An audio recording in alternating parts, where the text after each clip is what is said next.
All right. So the Super Falcons of Nigeria have finally been scheduled for a friendly match in the year of 2025. Actually, not just one friendly match, the team is scheduled for two. So the team has been out of action for 159 days and counting. Their last game was November the 30th of 2024 against France in France. And since then, it's been back-to-back international breaks that the team has not been in action in. Well, if the reports are anything to go by, all that will come to end in this upcoming international break. Now, before we go any further about the match, and we do have some extra stuff to get into, the extra stuff being the Super 6 and a player in Europe picking up a trophy, another player in Europe picking up a trophy. Of course, Chiamaka Nadoze did just that over the weekend. But before we get into all that though, please make sure to like this video. It really helps the channel. Thank you very much. So yeah, the Super Falcons of Nigeria will be taking on the Indomitable Lionesses of Cameroon in a friendly, in two friendlies. They're going to be playing Cameroon twice. Now, according to the reports I've seen, both the games will be played in Nigeria. One will be played at the Remo Star Stadium and the other one will be played at the Onikon Stadium, the Mobolaji Johnson Stadium in Onikon. So it's basically going to be like the situation we dealt with Algeria, where one friendly match is played in one place and the other one played in another place. So according to the FIFA calendar, the window will be from the 26th of May to the 3rd of June. And for the Super Falcons, their first game will be on the 30th of May. That'll be the one played at the Remo Star Stadium. Then you got the 3rd of June is going to be played at the Mobolaji Johnson Arena. So the first thing I'm going to say about this friendly match that has been set up, these friendly matches that have been set up, for me, I feel like Cameroon is a real quality side. When it comes to African football, at least, they're a quality side. This is a team that will give us a hard time in the game. It's not going to be any type of walkover or something like that. Of course, there is the history, the recent history between the Super Falcons and the Indomitable Lionesses. The last time they faced off, the Cameroonians are doing plenty of theatrics to frustrate the Nigerian team, and the fans are replying. they kind of accused our players of using witchcraft. Let's just come out and say it. They kind of accused our players of using a little bit of this and a little bit of that. I don't know about all that. I guess Chiamaka Nadoze, the brick wall that she is, she wasn't letting nothing in, and they just felt like, look, something has to be up if she's making all these saves that she makes on television all the time. I don't know. That was up to them, but I do feel this is a team that carries some type of malice for the Super Falcons. They don't like the Super Falcons. I don't think they're trying to hide that they don't like the Super Falcons. When you get beat by a team so much, you tend not to like them. That's just facts of life, facts of sports. If you get beat by somebody so much, you might have a little bit of disdain for them. But it is what it is. I do feel like they're going to come out swinging. They're going to play a real tough match against the Super Falcons. And it's pretty good. It's a pretty good warm-up for the team. But that being said, I definitely don't have no hand clap, no high five, no anything for the NFF. This has been a ridiculous showing so far since the new administration has come in. It just seems like they don't care about Nigerian women's football. Before the World Cup, you did this. The Olympics, my bad. And we could say, okay, maybe it was this, maybe it was that. There was the new election. And you do it once again right before the Women's AFCON. The year of the Women's AFCON, you're missing friendly match dates. You don't even, I mean, what are you doing? So I feel like this is just completely shameful. I do have something in the back of my mind that's saying maybe Randy Waldrum was the one setting up all these friendly matches that we had. Because you look at the games we played, Canada, I think we played them twice. The United States, we played Japan only once.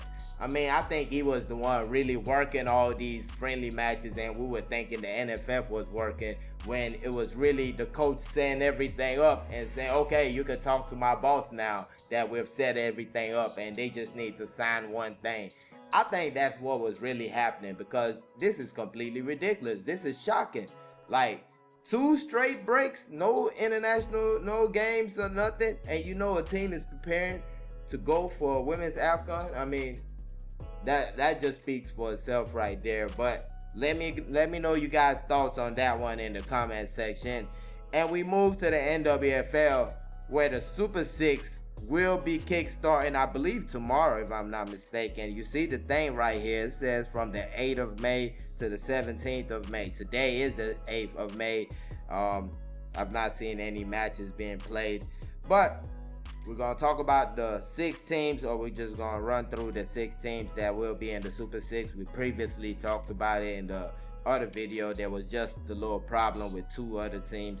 So, Bielsa Queens, Rivers Angels, Naijabiasfc, Edo Queens, Nasarawa Amazons, Remo Stars. That is your Super 6. And the final group table, Group A, as you see it right here. Edo Queens, Remo Stars, ladies, Nasarawa Amazons.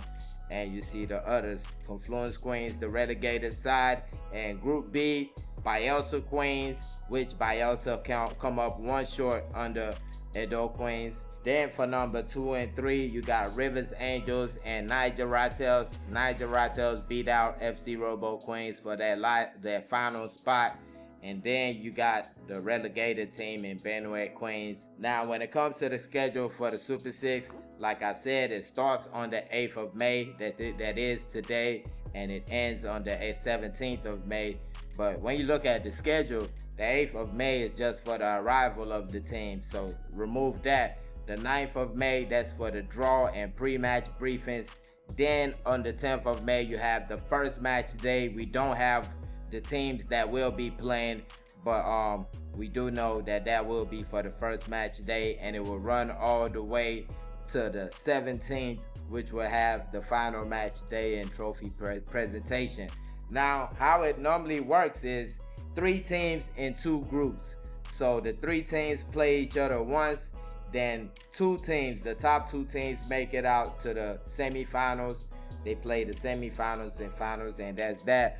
Now, I'm starting to feel like a broken record when it comes to the Super 6, because I've said it like 2 or 3 times already. Stop hosting this competition where teams play, where teams are based. Now you're hosting it at the Remo Stars Stadium. I wonder who's going to win the competition. I mean, let's put a little bit of fairness, a little bit of neutrality in this competition. Their stadium in Uyo, the Gozul Akpabio Stadium, you could have used. It would have been great for the competition. You could have used the Mobalaji Johnson Arena, which no team in the competition plays there as their home stadium. These are 2 good spots that could have been used. But the Remo Star Stadium, I mean, come on now. You're not making it fair. It's totally unfair. You're talking about a team that was on top of the league for a good portion of the league, and now you're going to have the tournament in their stadium. I wonder who's going to win. I just wonder. Now, moving on, and last but not least, we're going to go to Turkey, the Turkish Women's League, and they crowned a champion over the weekend. So last time we talked about the Turkish Women's League, you had 2 Nigerian midfielders going toe-to-toe for the trophy with their clubs. You had Suliat Abedin from Getz going up against Regina Otu of Fenerbahce. Of course, Regina Otu, a Super Falcons player, has had a number of caps for the Super Falcons, while Suliat Abedin is an uncapped player for the Super Falcons, but she is box office. She was going to be with Edo Queens at the CAF Women's Champions League. They sold her right before the competition, and right on this channel, I told you that was going to be costly because this is a top-class player.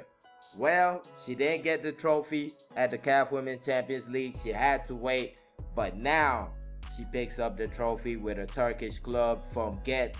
They end up getting the job done on Sunday, and Suliat Abedin did it with style. So Fumget defeated Galatasaray by 4-2 in their final match of the Turkish league, and that put them 2 points above Fenerbahce, who drew their last match of the league against ALG Sport away from home, and that gave them the trophy. Now for Suliat Abedin, let's just get into the video real quick. Hızlı gelişti. Ebeteyn vurdu.